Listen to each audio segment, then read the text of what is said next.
కామారెడ్డి జిల్లా లింగంపేట మండలం సెట్పల్లి గ్రామంలో భూభారతి అవగాహన సదస్సులో పాల్గొన్న రెవెన్యూ శాఖ మంత్రి పొంగులేటి శ్రీనివాస్, ఎమ్మెల్యే మదన్ మోహన్ రావు, జహీరాబాద్ ఎంపీ సురేష్ షట్కర్. ప్రభుత్వం ఫారెస్ట్ భూముల మధ్య సమస్యలకు పరిష్కారం చూపిస్తాం. జూన్ 2 నుంచి మిగిలిన అన్ని మండలాలలో ఆగస్టు 15 వరకు భూభారతి చట్టం ద్వారా సమస్యలు పరిష్కారం చేస్తాం.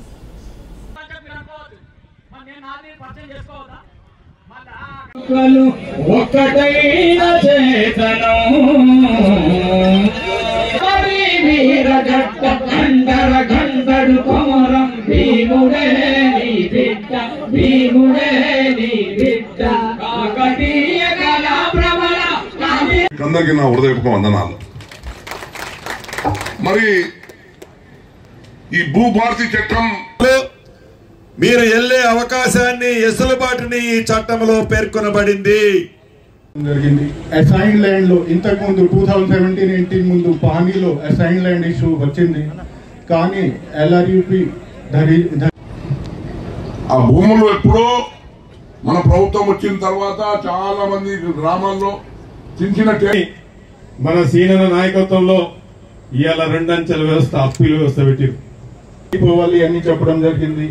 ఆడియో దగ్గర పోతే మాతో చేతిలో లేదు, కలెక్టర్ దగ్గర పోతే కూడా అప్పుడు కూడా చెప్పడం జరిగింది మా చేతిలో లేదు, కోర్టుకి డిస్పోజ్ చేసుకోవాలి. తర్వాత ఇంతకు ముందు ఉన్న సిస్టమ్ లో అపీల్ వ్యవస్థ కూడా లేదు. ఏమైనా ముందు ఏమైంది, ఢిల్లీలో ఏమైనా ఆర్డర్ ఇచ్చారు, ఆ ఆర్డర్ ఇక్కడ ఉంది, ఎవరూ తెలియడం లేదు. సో ఇప్పుడు భూభారతి యాక్ట్ కింద ఇచ్చిన ఆర్డర్ ఖచ్చితంగా ఎంత భూమి పెద్దమ్మా 15 కోట్లు. ఇంతకుముందు తిరిగిన ఆఫీస్ చుట్టూ ఎన్ని రోజుల నుంచి అడుగుతున్నాం కూడా వేదిక నుంచి ఆహ్వానిస్తున్నాం. అదేవిధంగా అడిషనల్ కలెక్టర్ రెవెన్యూ అందరికీ నా హృదయపూర్వక వందనాలు. మరి ఈ భూభారతి చట్టం అసైన్ ల్యాండ్ లో ఇంతకు ముందు 2017-18 ముందు పానీలో అసైన్ ల్యాండ్ ఇష్యూ వచ్చింది. కానీ ఎల్ఆర్యుపి మీరు వెళ్లే అవకాశాన్ని ఎసులుబాటుని ఈ చట్టంలో పేర్కొనబడింది. మన కార్యకర్తలకు పెద్దలకు కోరేది ఏంటంటే దయచేసి అందరూ నిశ్శబ్దంగా కూర్చుంటే వాళ్ళ దుఃఖం కన్నీటి దుఃఖం మందు డబ్బ పట్టకపోయి ఆఫీసుల ముంగట ఎంఆర్ఓ ఆఫీస్ ముంగట కూర్చుంటే వాళ్ళకు అరే పాపం వాడిని పట్టకపోయి వాళ్ళ వికృతిగా మారిపోవడం ఎవరు చేసుకున్న పాపం అది. ఇలా పోయిన ప్రభుత్వంలో ఏం చేద్దామంటే మీకు డైరెక్షన్ ఇస్తాం. రాలేదు సార్, ఎందుకంటే ఆ సర్వే నంబర్ లో 56 ఎకరాలు మాత్రమే ఉంది. కోరుకుంటున్నాను. అదేవిధంగా అడిషనల్ కలెక్టర్ గారు మెమంటోని మన ఎమ్మెల్యే గారికి ఇవ్వాలి. మండల ఎక్కపల్లి తాండా గాని ఈ ప్రాంతం గాని, ఇంతకుముందు నారాయణపేట మండలంలో గాని సర్వే ప్రాబ్లమ్స్ ఉన్నాయి. ఇంతకుముందు మనకు సీనాన చెప్పినట్టు మనకు అక్కడ కూడా మాల్తు మీద అక్కడ ప్రాంతాల్లో ప్రాబ్లమ్స్ ఉన్నాయి. మరి ఇక్కడ కూడా మనకు సాదాపైనవి రెగ్యులైజేషన్ అదొక మంచి కార్యక్రమం దీంట్లో ఉన్నది. మరి ధరణి చట్టంతో మనము అప్పీల్ విధానం ఉన్నది. తర్వాత ఇంతకుముందు కేసీఆర్ రాకముందు గ్రామంలో రెవెన్యూ రికార్డు ఉంటుండే లేదా ఊర్లో. ఇలా మొత్తం ధరణి వచ్చినాక అంత వీకేసిరు, తీసుకుపోయి సాఫ్ట్వేర్ వేసిరు. మళ్ళీ మన సీనందా వీళ్ళందరూ కలిసి మళ్ళీ ప్రతి గ్రామంలో రికార్డు మెయింటైన్ అవుతుంది. ఎవ్రీ డిసెంబర్ 31 తారీఖు నాడు ప్రింట్అవుట్లు తీసి పెడతారు. ఎందుకంటే ఎవడన్నా మ్యూటేషన్ అయితే కంపల్సరీ లెక్కియాల్సిందే. ఈ లెక్కేసి ఏమైందంటే మనకు రేపటి నుంచి కూడా సమస్యలు దిగుతాయి. ఈ పైలట్ ప్రాజెక్ట్ కింద మనకు మన లింగంపేట సమస్యలు 100% దిగుతాయి తప్పకుండా. ఎందుకంటే ఇలా మనం భూమి గురించి పోరాటం చేసినాం, భూ పోరాటంలో మనం ఉన్నాం. ఇలా బుక్కడ భూమ దొరకాలంటే మనకు భూమి కావాలా. ఇక రైతు బాబు మా పేరు మీద మళ్ళా చేసి సార్ అంటే ఈ ధరణి చట్టం అని కేసీఆర్ గారు ఆనాడున్న జమీందారులకు లాభం కోసం మరి ఈ ధరణి చట్టం తెచ్చి రాష్ట్రంలో ఉన్న చాలా చిన్న సన్నకారు రైతులకు నేను అనుకున్న గత 10 సంవత్సరాలు పడ్డ వాళ్ళ కష్టాలు చూస్తుంటే కన్నీటి అందులో నీళ్ళు వస్తాయి. మరి అటువంటి చట్టాన్ని, ఒక దుర్మార్గపు చట్టాన్ని ఈరోజు మా సీనన్న ఆధ్వర్యంలో మరి తొందర పడలేదు. దాని గురించి గత 5-6 అధికారులు వచ్చిన తర్వాత క్షుణ్ణంగా వాళ్ళు దానికి కమిటీ వేసి చర్చించి ముఖ్యమంత్రి రేవంత్ రెడ్డి గారు వీరు వాళ్ళ సబ్ కమిటీ వేసి మరి అన్ని విధాలుగా ఎవరికి ఇబ్బందిగా కాకుండా సామాన్య ప్రజలు కూడా పోతే పని అయ్యేటట్లు న్యాయం అయ్యేటట్టు చేయాలన్న ఉద్దేశంతోనే మరి భూభారతి చట్టం తెచ్చి అసెంబ్లీలో చర్చించి మరి దానికి అన్ని విధాలుగా మరి పైలట్ ప్రాజెక్ట్ ఇప్పుడు మన ముందు మరి 4 నాకు చెప్పారు ముఖ్యమంత్రి గారు, 4 పార్లమెంట్ ఒక్కొక్క పైలట్ ప్రాజెక్ట్ తీసుకుంటున్నాము. అందులో మీ జయరాజ్ పార్లమెంట్ ఉంది. ఆ జయరాజ్ పార్లమెంట్ మన లింగంపేట రావడం మన అందరి అదృష్టం అని కూడా మనం చెప్తున్నాం. ఇప్పుడే మంత్రి గారు మాట్లాడినారు 3-4 వాళ్ళు బాధితులతో. మంత్రి గారు ఏమన్నారు, అప్పుడే మీ పని అయిపోతుంది అని వారు చెప్పడం జరిగింది. మరి ముఖ్యంగా ఈ 10 సంవత్సరాలు చాలా సార్లు ఇక్కడ మంత్రి గారు ఈ ప్రాంతంలో అడవి ప్రాంతం ఇది, చాలా మంది మా ట్రైబల్స్ కానీ వీళ్ళు భూములు వ్యవసాయం చేసుకుంటున్నారు. దాంట్లో అప్పుడు రాజశేఖర్ రెడ్డి గారు ముఖ్యమంత్రిగా ఉన్నప్పుడు జాయింట్ సర్వే అంటే ఫారెస్ట్ అండ్ రెవెన్యూ మధ్యలో కమిటీ వేసి వాళ్లకు ఐడెంటిఫై చేసి వాళ్లకు వాళ్ళ భూములు ఇవ్వడం జరిగింది. అటువంటి భూములు వాళ్ళు సాగు చేసుకుంటూ ఉన్నారు. అటువంటి పరిస్థితిలో ఈ ధరణి రావడం వల్ల వాళ్లకు ఎటువంటి మరి వాళ్ళ భూమి కాకుండా మళ్ళీ ఫారెస్ట్ వాళ్ళకి మా భూమి నుంచి వాళ్ళకు దౌర్జన్యంగా మరి వారి భూమి లాక్కోవడం అటువంటి కార్యక్రమాలు అయినాయి. మరి ఇప్పుడే మీరు మా సీనన్న గారు మంత్రివర్గం చెప్తారు సవిరంగా, మరి మీ హక్కు మీకు వస్తుంది. అన్ని విధాలుగా ఈ భూభారతి చట్టంలో మరి అందరికీ న్యాయం అవుతుంది. ఇది అసైన్ భూములు ఉన్న వాళ్ళకు న్యాయం అవుతుంది. మరి ఎంత చిన్న లిటిగేషన్ ఉన్నా న్యాయం అవుతుంది. మరి అప్పుడు ధరణిలో ఏముండే మన ఎంఆర్ఓకి అధికారం లేదు, ఆడియోకి అధికారం లేదు. కలెక్టర్ దగ్గర పోవాలా, కలెక్టర్ దొరుకుతాడా మాకు? కలెక్టర్ దొరుకుతున్నాడా మీకు చెప్తున్నా? కలెక్టర్ కాదు, మా సీసీఎల్ మనం సీసీఎల్కి వెళ్తుంటారు పాపం. ఆ సీసీఎల్ పోతే సీసీఎల్ దగ్గర మొత్తం ఇట్లా సార్ పెద్ద కీవాడ. ఆ సీసీఎల్ ఆయన కూడా సీనియర్ ఐఏఎస్ ఆఫీసర్ ఉంటాడు, ఆయనకు సమయం ఎక్కడా? ఇవన్నీ కళ్ళదారా చూసినాం. కానీ ఇప్పుడు మరి మీకు తహసీల్దార్ మా ఎంఆర్ఓ ద్వారా ఎక్కడ ఉంటారు అక్కడ పిటిషన్ ఇస్తారు. ఎంఆర్ఓ ద్వారా మీకు కరెక్ట్ పని కాకపోతే ఆడియో గారి దగ్గర అప్పీల్ పోవచ్చు. ఆడియో గారు పని కాకపోతే కలెక్టర్ గారు దగ్గర రావచ్చు. కలెక్టర్ దగ్గర కాకపోతే ఇప్పుడు ట్రిబ్యునల్ వేస్తున్నారు. మనకి మా మొన్ననే మంత్రి గారు చెప్పారు, ముఖ్యమంత్రి గారు కూడా చెప్పారు, ఒక ట్రిబ్యునల్ ఏర్పాటు చేసి ట్రిబ్యునల్ అప్పీల్ వెళ్ళడానికి పురస్కరించుకొని తెలంగాణ రాష్ట్ర రైతన్నలకు భూములున్న ఆసాములకు అంకితం చేయటం జరిగింది. అంతేకాదు, ఏదైతే ఈ రూల్స్ రెగ్యులేషన్స్ తయారు చేసిన తర్వాత మళ్ళీ దీంట్లో ఏమైనా చిన్న చిన్న కరెక్షన్స్ చేయాల్సి వస్తే చట్టం చేశాం. ఈ చట్టానికి రూల్స్ రెగ్యులేషన్స్ తయారు చేశాం. ఈ రూల్స్ రెగ్యులేషన్స్ తయారు చేసి చాట్లో తౌడు పోసి మీరు కొట్లాడండి అన్నట్లు కాకుండా అవసరమైతే పైలట్ మోడల్ గా పైలట్ సిస్టమ్ లో 4 ప్రాంతాల్లో 4 మూలల 4 జిల్లాలు తీసుకొని ఈ 4 జిల్లాలలో ఒక్కొక్క జిల్లాలో ఒక్క మండలాన్ని మన లింగంపేట మండలం ఎలా అయితే ఇక్కడ తీసుకున్నామో అన్న సూచనల మేరకు అన్న అభ్యర్థన మేరకు గౌరవ ముఖ్యమంత్రి గారు సూచించారు. అన్న ఈ ఎల్లారెడ్డి కాన్స్టిట్యున్సీ బాగా వెనకబడ్డ ప్రాంతం. అంతేకాదు ఈ ఎల్లారెడ్డిలో లింగంపేట మండలం మరింత భూ సమస్యలతో ఇబ్బంది ఉన్న ప్రాంతం. పైలట్ గా ఆ మండలాన్ని తీసుకోండి అని గౌరవ ముఖ్యమంత్రి గారు చాలా స్పష్టంగా చెప్పారు.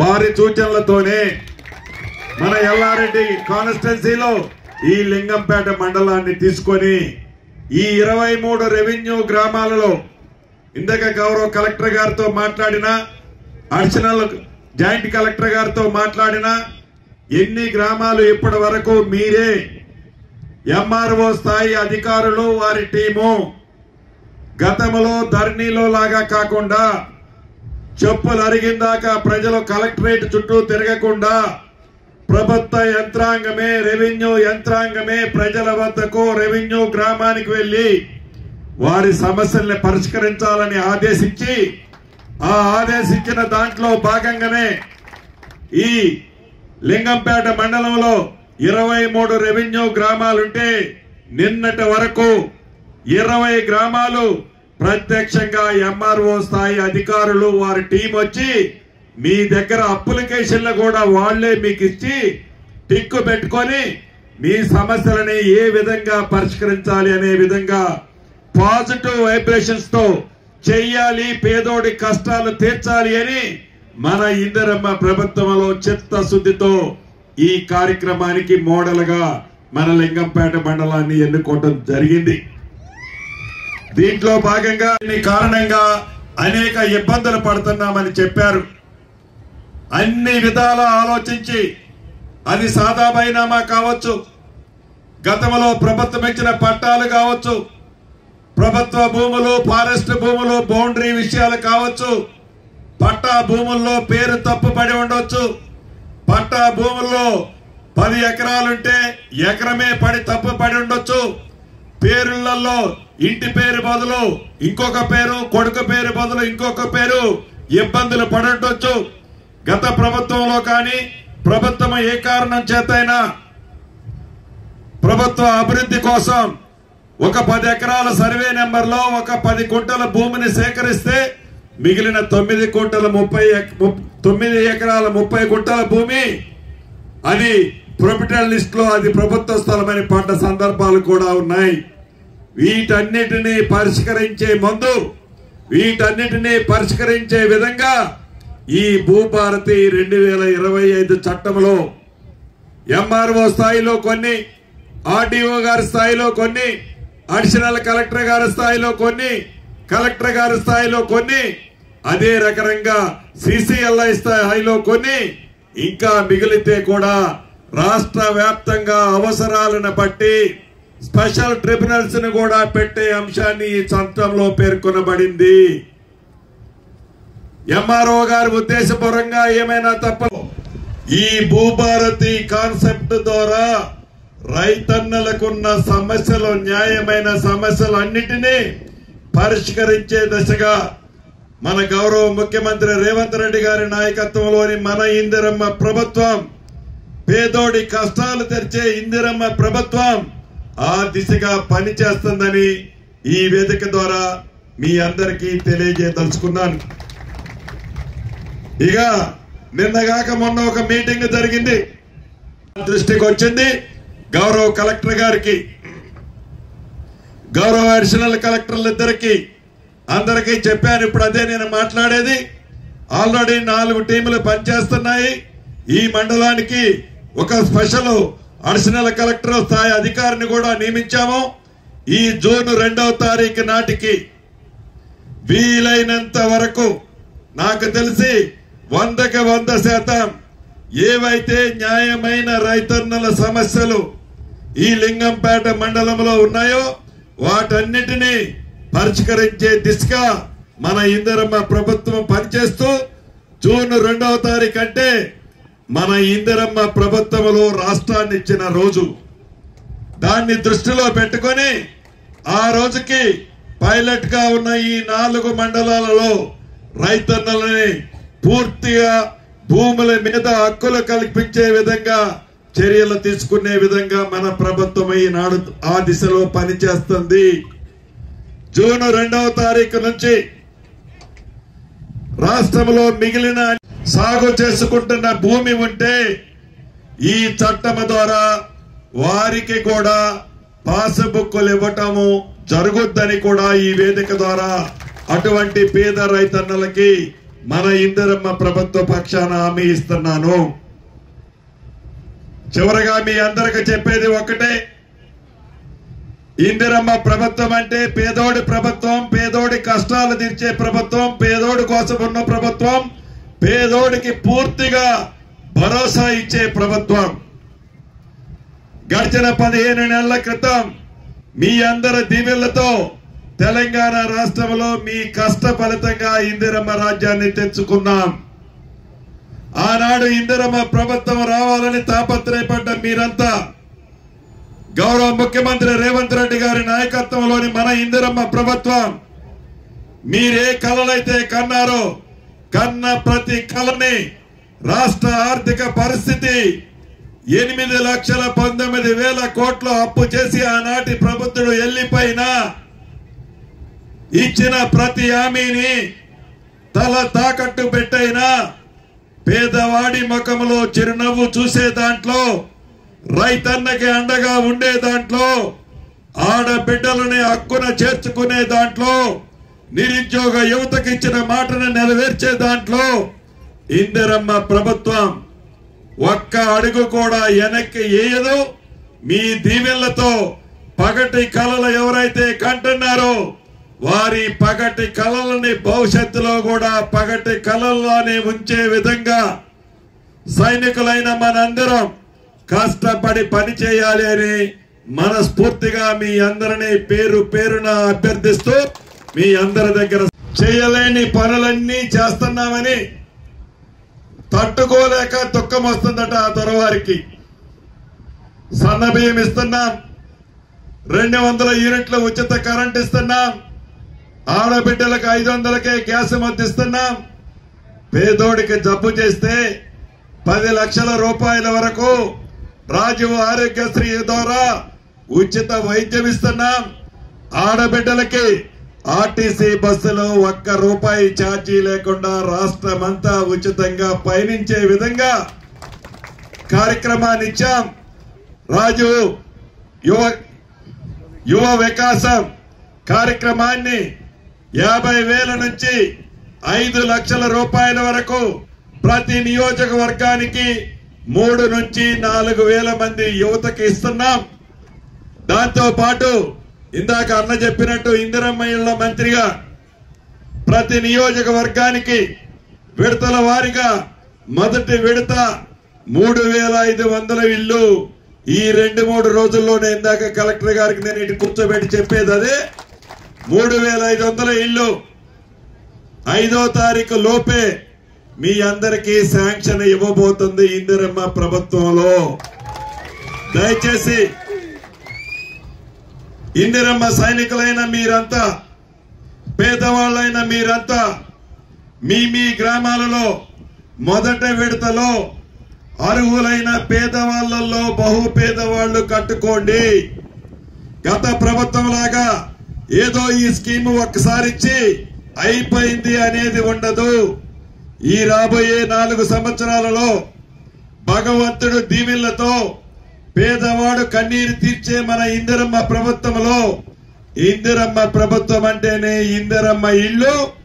ఈ రాబోయే 4 సంవత్సరాలలో 20 లక్షల ఇళ్లు కట్టించే కార్యక్రమానికి శ్రీకారం చుడుతున్నాం. అంతేకాదు ఈ పైలట్ మండలంగా రెవెన్యూ విషయాలు చూసేటప్పుడు అడిషనల్ కలెక్టర్ గారు చెప్తున్నారు, ఇక్కడ ప్రభుత్వ స్థలాలు కొంతమంది పేదవాళ్ళు అర్హులైన వాళ్ళు సాగు చేసుకుంటున్నారు.